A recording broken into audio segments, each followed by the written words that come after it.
And here's a little bonus, kind of. This is important, but it's not exactly inverting.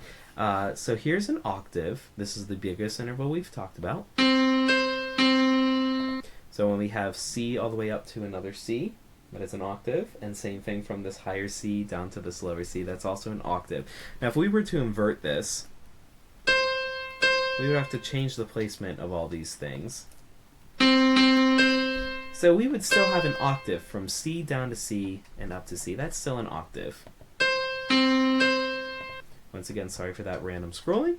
Now, so what I'm going to do, instead of having this inverted truly, is I'm going to show you the opposite of an octave.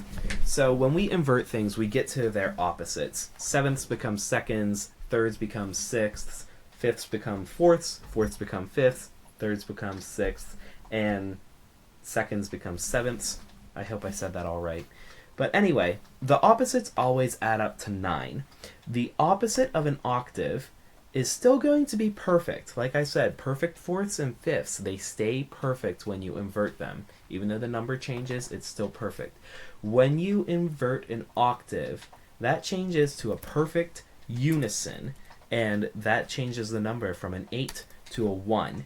If we come down to our keyboard and we count from this C to the next note we have, which is the same C, we have to start on 1 and stop when we get there. So we get to 1. And that's it. So that's why a perfect unison is marked with a P1, because it's only one note. So perfect unison can happen in this example when you have the same exact note being played multiple times in a row, like this.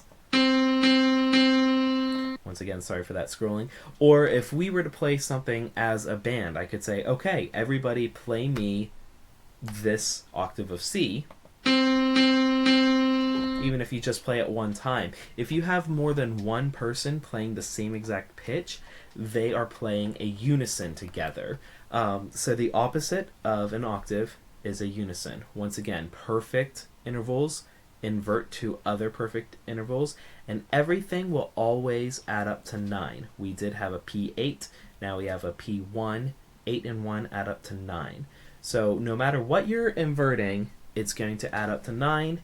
Perfects stay perfect, majors and minors switch, and augmenteds and diminished switch, but the only time you have to worry about that is the tritone.